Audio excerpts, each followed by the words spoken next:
नमस्कार, आप देख रहे हैं देश का दर्पण।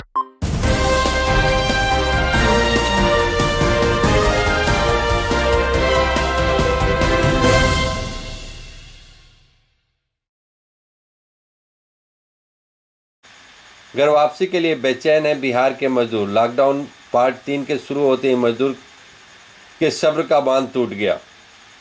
उतरे सैकड़ों की संख्या में सड़कों पर मजदूर। लॉकडाउन की सबसे ज़्यादा मार प्रवासी मजदूरों पर पड़ रही है। लॉकडाउन में कामकाज ठप होने के बाद प्रवासी मजदूर अपने घर जाने को मजबूर हैं। लॉकडाउन पार्ट 3 के शुरू होते ही मुरादाबाद में सैकड़ों की संख्या में बिहार के मूल निवासी मजदूर जो 2 वक्त की रोटी कमाने मुरादाबाद आए थे, आज घर वापसी के लिए सड़कों पर उतर आए हैं। बिहार के मजदूरों की घर वापसी पर संशय बना है। इसको लेकर लॉकडाउन में फंसे यह मजदूर बेचैन है। कोरोना लॉकडाउन के पार्ट 3 के शुरू होते ही मुरादाबाद में रह रहे बिहार के मजदूरों के सब्र का बांध टूट गया। क्या नाम है आपका? जी मेरा नाम तहसीन है। तहसीन जी, क्या काम करते हो?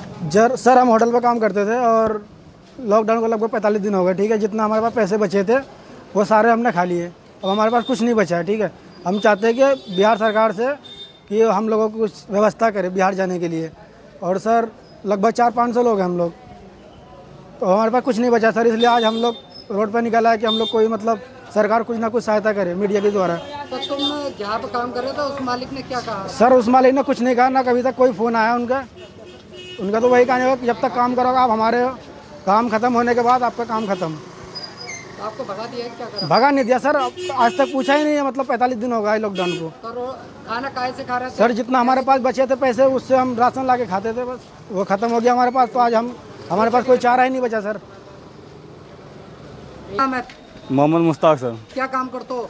जी हम लोग होटल पे काम करते हैं सर। क्या क्या परेशानी का सामना करना पड़ रहा है? बहुत परेशानी सर, हम लोगों को पैसे की व्यवस्था नहीं है सर, और बाकी खाने पीने की बहुत कम व्यवस्था है सर। इस वजह से सर हम लोगों को घर जाने चाहते हैं सर, मगर फिर भी हम लोग मुरादाबाद से कोई सूचित मिल ही ना रहे, ना ट्रेन का नहीं बस का सर। इस वजह से सर, तो इस वजह से हम लोग सोचेगा हमारे ना मुरादाबाद में ना अधिकारी को पता ना किसी को पता है। तो हम लोग बाहर निकलते थे तो पुलिस वाले भी परेशान करते थे, डंडा लेकर मारते थे। इस वजह से सर हम लोग बाहर भी नहीं निकलते थे, गली में निकलते थे तो पुलिस वाले डंडे मारते थे।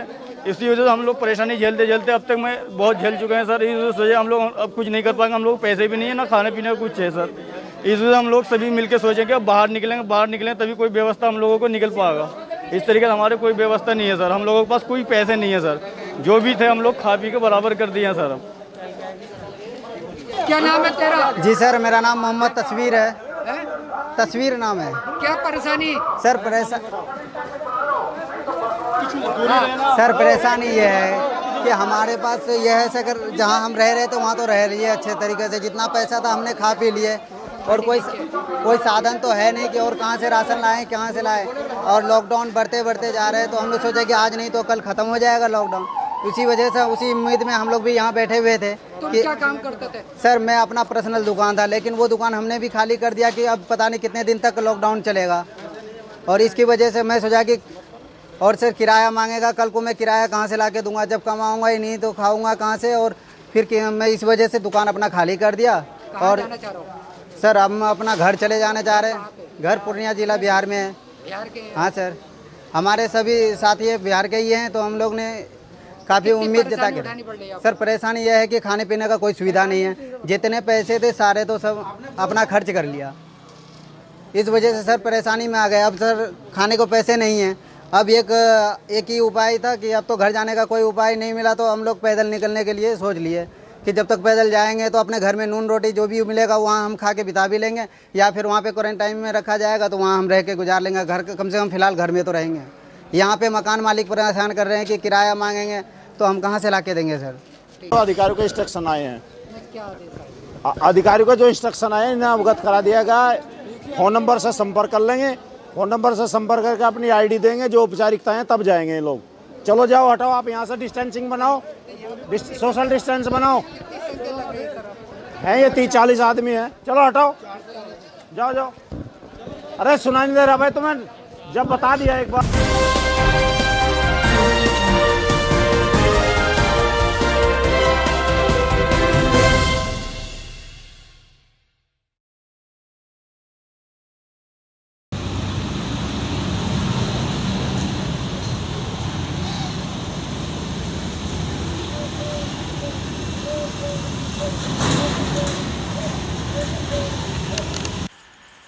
उत्तर प्रदेश मुरादाबाद में सरकार का फैसला शराब की दुकान खोलने पर समाज सेवी और नेताओं में गुस्सा। आपको बता दें कि लॉकडाउन पार्ट 3 का पहला दिन पुलिस के लिए चुनौती भरा रहा। केंद्र सरकार का शराब की दुकान खोलने पर जो फैसला लिया था, देश में पुलिस को काफ़ी दिक्कतें आई। शराब की दुकानों पर लंबी लंबी लाइन देखने को मिली, तो कई जगह पुलिस को बल का प्रयोग करना पड़ा। देश के अलग अलग जगहों पर शराब की वजह से आम जनता को काफ़ी परेशानी का सामना करना पड़ा।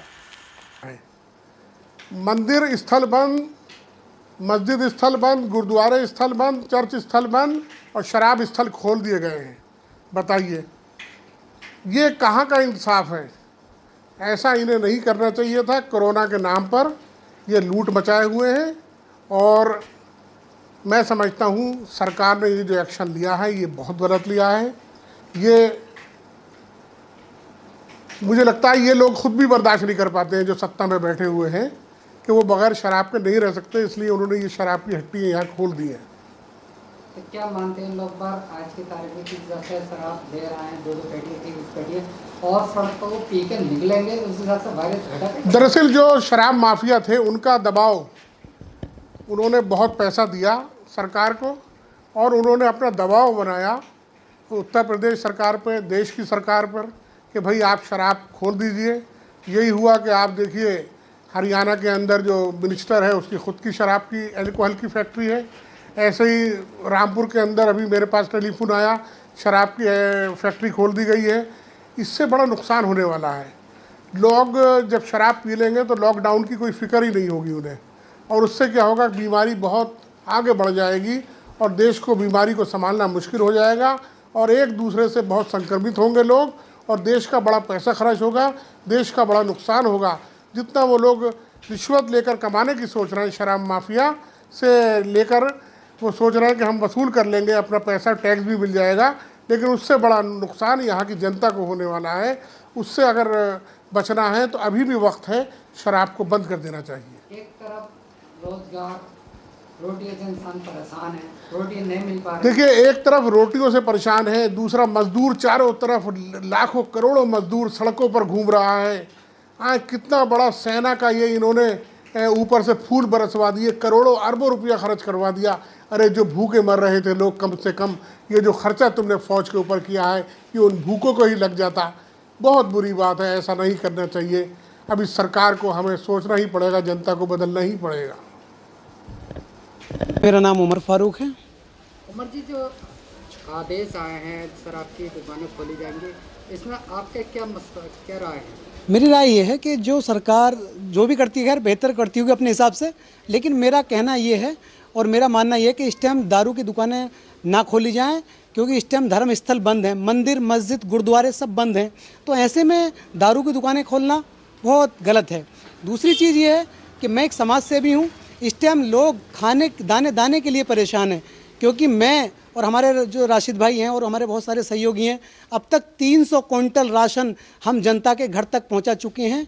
लोग परेशान हैं एक एक दाने के लिए, और सरकार दारू की दुकानें खोल रही है। ऐसे में ये बहुत गलत है। पहले लोगों के लिए खाने की व्यवस्था की जाए, उसके बाद जब हालात अच्छे हो जाएं तो दारू की दुकानें खोली जाएं और फिर सरकार जो चाहे वो कर सकती है। और हम लॉकडाउन का पालन करा रहे हैं सरकार लोगों से, और लोग कर रहे हैं अल्हम्दुलिल्लाह। तो सरकार को अच्छे कदम उठाने चाहिए। इस टाइम दारू की दुकानें बिल्कुल नहीं। कि लोग बार शराब पी के यहाँ पे वायरस भी फैला सकते हैं और सड़कों पर भी निकल सकते हैं। हाँ, दारू पी के जाहिर सी बात है, क्योंकि दारू जो है वो उम्मुल खवाइस है, तमाम बुराइयों की जड़ है। लोग दारू पी के अपने बीवी बच्चों को मारेंगे, लोगों से लड़ाई झगड़ा करेंगे, नालियों में आके गिरेंगे और कहीं एक्सीडेंट हुआ, कहीं कुछ मरेंगे और किसी को मारेंगे। क्योंकि इस टाइम लोग परेशान है ना, बौखलाहट है लोगों के अंदर, क्योंकि घर में कुछ है नहीं। तो हो सकता है कि दारू पी के कत्ल भी कर सकता है, वो कुछ भी कर सकता है। इससे बहुत सारे नुकसान हैं। इस टाइम दारू की दुकानें खोलना मेरे हिसाब से बहुत गलत है। जी सर, शराब की दुकानें खुली हुई हैं, इसमें क्या राय है आपकी, क्या कहना चाहेंगे? देखिए, ये राम राज में है, जो भारतीय जनता पार्टी का जो प्रचारित राम राज है, और उसमें आप इस भारतीय जनता पार्टी की सरकार से और क्या उम्मीद की जा सकती है। उसमें सिर्फ शराब की दुकानें ही, उन्हें लगता है कि शराब की ज़्यादा ज़रूरत है जनता को, राशन की ज़रूरत नहीं है। और गरीब आदमी को, मज़दूर आदमी को उसके घर पहुंचाने की ज़रूरत नहीं है। मैं आपको आपके इस माध्यम से, इस चैनल के माध्यम से बताना चाहूँगा, हमारी राष्ट्रीय अध्यक्षा श्रीमती सोनिया गांधी जी ने आज एक ऐलान किया है कि जितने भी मजदूर जहाँ भी फंसे हुए हैं, कांग्रेस पार्टी उसका खर्च वहन करेगी, कांग्रेस पार्टी की प्रदेश इकाइयाँ उसका खर्च वहन करेंगी, जबकि ज़रूरत हिंदुस्तान को आज इस चीज़ की है। ये मैं ये मानता हूँ कि इन लोगों के सीने में दिल नहीं है, और जिनके सीनों में दिल होगा वो जनता की नफ्स को समझेंगे। तो क्या मानते हैं, एक तरफ जो है ना शराब की दुकानें खोलकर लाइन लगी पड़ी राशन की तरह, और दूसरी तरफ रोज का रोटियां गरीब को मिल ना पा रही हैं? देखिए, सरकार की जिम्मेदारी बनती है कि इस महामारी के दौर में कोई भी गरीब भूखा न सोए, और सरकार शायद अपनी जिम्मेदारी से भाग रही है। आपने जो भी कंट्रोल रूम के नंबर हैं उसमें देखा होगा कितने नंबर फ़ोन किए गए, हमारे द्वारा भी फ़ोन किए जाते हैं, मगर किसी को कोई सुविधा नहीं मिल पाती है। और शराब की दुकानें खोलने का सीधा सीधा ताल्लुक़ गवर्नमेंट रेवेन्यू से है। कहीं ना कहीं इन्हें पैसे से ज़्यादा प्यार है, जनता से कोई इन्हें सरोकार नहीं है। तो क्या कहना चाहेंगे इस पर? इस हिसाब से शराब की दुकानें खोलने के बाद रोज बार शराब पी के ड्रामाबाजी करेंगे, वायरस बढ़ेगा क्या घटेगा? आज आप देख लीजिए, पुलिस प्रशासन पूरा का पूरा शराब की दुकानों पे लग गया है। उनकी रोकथाम के लिए जो लोग हुड़दंग मचा रहे हैं और सोशल डिस्टेंसिंग का पालन नहीं कर रहे हैं, लॉकडाउन का पालन नहीं कर रहे हैं। अभी मेरे पुलिस के जवान से मेरी बात हो रही थी, बोले बताइए सुबह से हम यहाँ बैठे हुए हैं, जो भी आ रहा है बोले वो ठेके पे जा रहा हूँ। अब कैसे रोकें बताइए, जब ठेका खुल गया तो। जी सर, शराब की दुकानें खुली हुई हैं, क्या राय है आपके, क्या कहना चाहते हैं?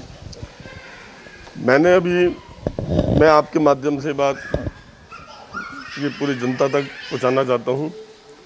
अभी मैंने कुछ दिन पहले भी एक आपके माध्यम से बोला था कि लोगों के पास खाने के लिए अन्न नहीं है, पीने के लिए पानी को से मुताज हो रहे हैं। ऐसे ऐसे लोग हाथ फैला रहे हैं जिनके पास खाना नहीं है, और शराब की होम डिलीवरी कर रहे थे। इसके ऊपर किसका हाथ है? डोर टू डोर जो शराब का रेट था दुगने तिगने भाव से शराब बेची जा रही थी। आज मेरे संज्ञान में आया है, आपके माध्यम से जब मैंने टीवी देखा, चाहे वो दिल्ली हो या लखनऊ हो या नोएडा हो या उसमें मुरादाबाद हो, आधा किलोमीटर लंबी लाइनें लग रही हैं, और लोग भरपूर इतनी शराबें लेके जा रहे हैं कि पता नहीं ये क्लोटेन कितना आगे चलेगा। मैं इस चीज़ की निंदा करता हूँ।